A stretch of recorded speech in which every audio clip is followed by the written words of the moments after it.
I just want to talk about my life right now, and I'm going to put the aircon on because it's hot. I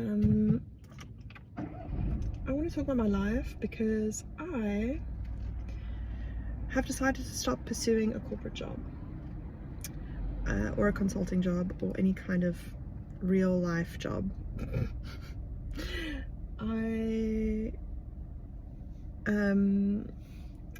I left my cushy consulting job a few months ago to pursue quote unquote my dream job, which ended up being like fully the worst life choice I could have made. I'm under an NDA with the company, so I can't like go into great detail about it. Maybe one day I will. Actually, if you're a journalist working in sexuality and social media, like, I would love to chat to you. Like, let's whistle blow this shit. Anyway, but yeah, I have decided to stop pursuing a corporate job after I lost my quote-unquote dream job. Basically, this company and I were ethically unaligned in the end, sadly. But anyway, in the months following that, I decided to start a side hustle while looking for other work. And I got an offer recently for a job after multiple rounds of interviews and multiple really positive feedback. You know, I got really positive feedback from them, and then I signed an offer, you know, to work for this company. It's consulting in the pharma industry, so what I had done before my quote-unquote dream job. So I got this job offer, signed it, and then literally the next day they said, well, we're sorry to have to do this, but we need to pull the offer because the client came back and said that they don't actually need a delivery manager for this project, and they were hiring me specifically for a project. So that was shit. That sucked severely. That really sucked. And it sent me into a little bit of a spiral, and yeah, it was just really disappointing because I've been applying for a lot of jobs. I'm a very qualified individual. I have a PhD in molecular biology. I've been working in the consulting industry within pharma for like 6 years, 5-6 years, something like this. I code, you know, I'm great with clients. Like, there's absolutely no reason why I shouldn't have a job right now. Like, if we went in a recession or yeah, whatever. So anyway, so the truth is that I've always really actually struggled with like having a day job, like being a day job person, like being in the corporate hellscape. The masking is insane. I'm a very creative person as well as being quite analytical and technical. I paint, I sew, I do shibari, I dance badly, but you know, it's all part of the milieu of the Strood.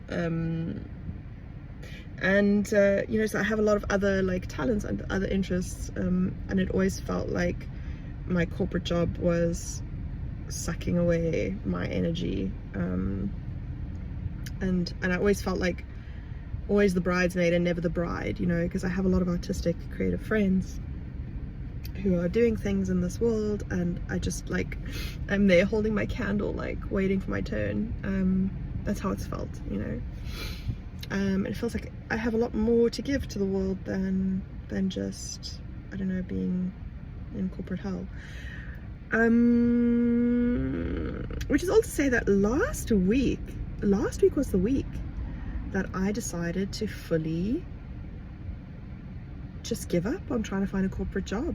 I mean, if a corporate job finds me and it's very aligned and like you pay me fucking well and like I can be soft girl living baby life while just slaying, being a personality hire, yes, you know, give me money to be cute. I will come and do it. It's great. But I just decided that like I don't want to do this for other people anymore. If I'm gonna be working so hard and, you know, not getting to fully express myself constantly, I can't, you know, I want to do, I can't do it. I want to do this for myself. I want to do this for myself. I want to do this for the people in my life.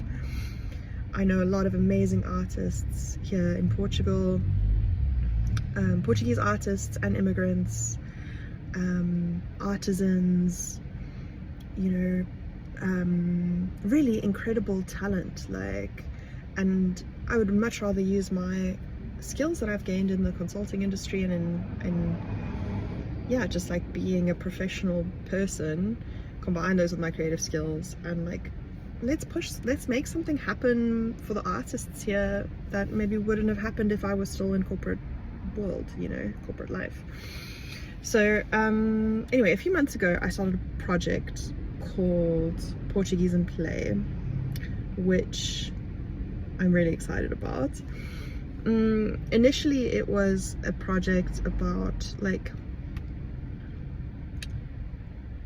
okay, originally it was called Puzzles in Portuguese. So my hypothesis was that while doing a puzzle and someone reading a Portuguese story line by line, like in English and Portuguese, English-Portuguese, kind of like live translations, like it would be easier to absorb the information if one's hands are busy with something. And I thought like, puzzle, great.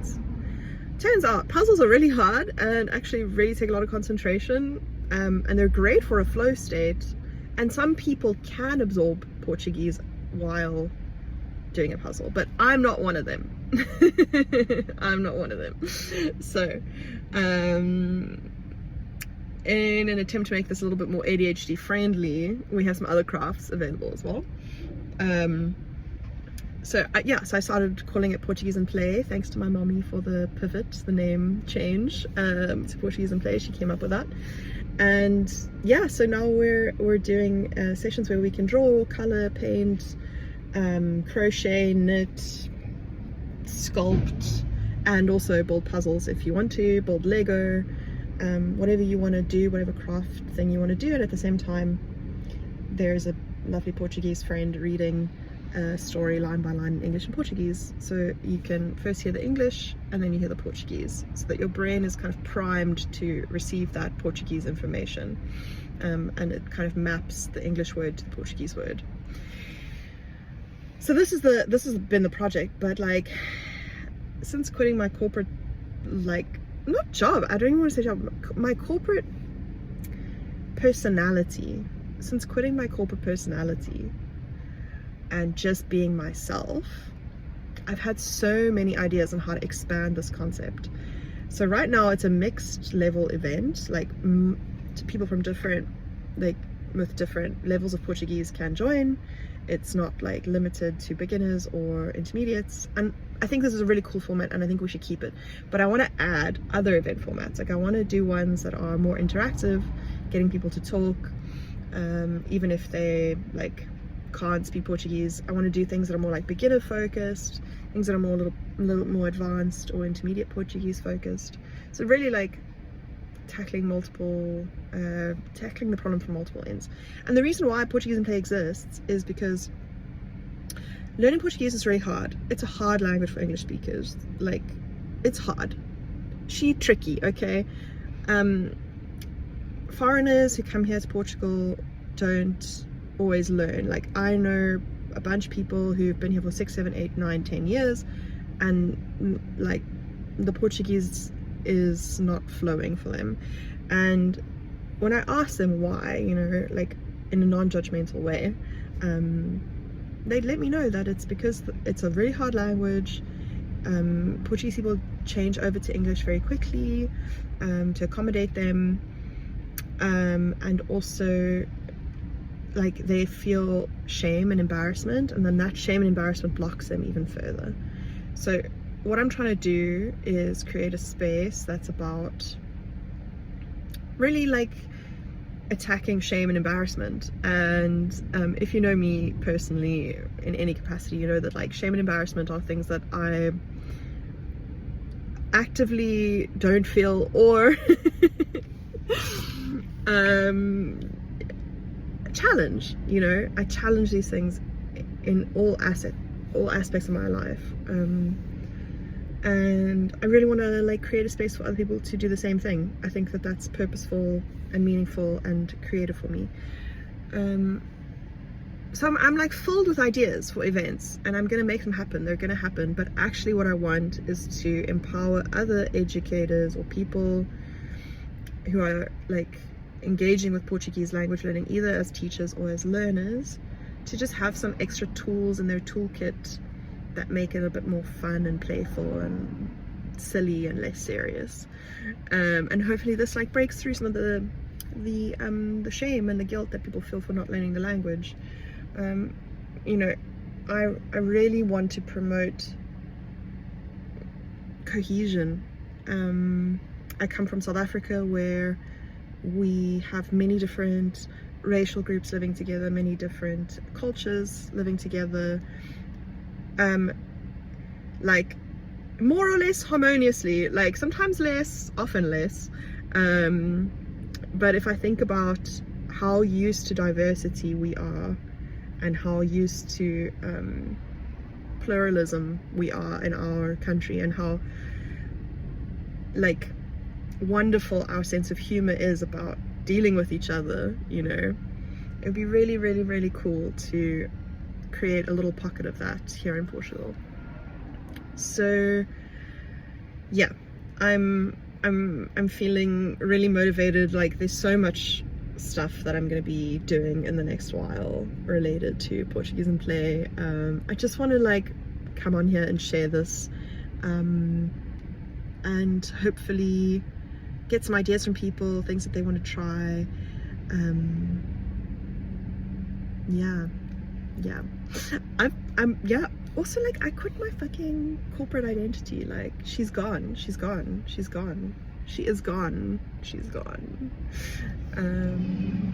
So I'm kind of excited to see what happens next. I'm under no illusion that it's going to be difficult. Like, that it's not going to be difficult. Like, it is going to be difficult. It's going to be really hard to do all of the things that I want to do. And I'm not like, yeah, I'm okay that it's going to be hard. I'm really actually okay that it's going to be hard. I've done a lot of hard things in my life. I've done a PhD with undiagnosed ADHD. Okay. This is my problem in life, actually, is that I can cling to an idea really, really hard and go for it. And sometimes it's a bad idea. Sometimes it's something that I really should not be clinging to. But I think I'm onto something here, and I'm gonna see. So if you're intrigued by what I'm doing, I run events. They're called Portuguese in Play.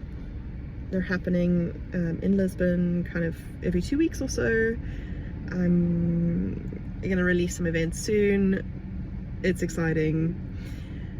I am also going to be at the Lisbon Queer Market in June, so Pride Month. I'm prepping a bunch of physical products to sell at this market. So there's going to be a colouring book of Portuguese queer icons.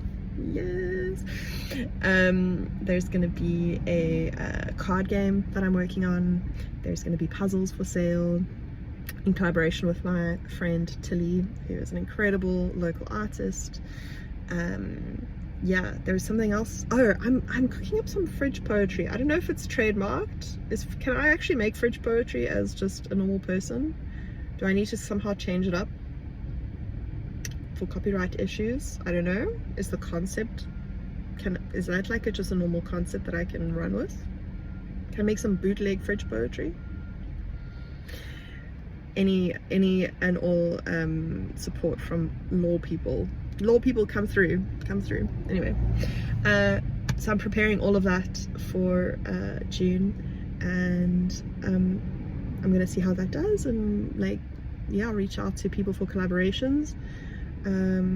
I really believe in this idea. I believe in the concept underneath the idea, which is social cohesion. And I also want to live a life that I don't need to run away from. That's my main motivation personally, like other than the social cohesion goal. For me, it's also, I really want to enjoy my life. I want to be happy. I want to be in this flow state, creating in a joyful way. And I believe that I can have that, you know? I can have that. And I know that it's a privilege to even be in this position, to have that, to have this opportunity. The only reason I can do this right now, i.e. quit my corporate personality and actually just do me, is because I have a loving and supportive partner who is holding me down at home.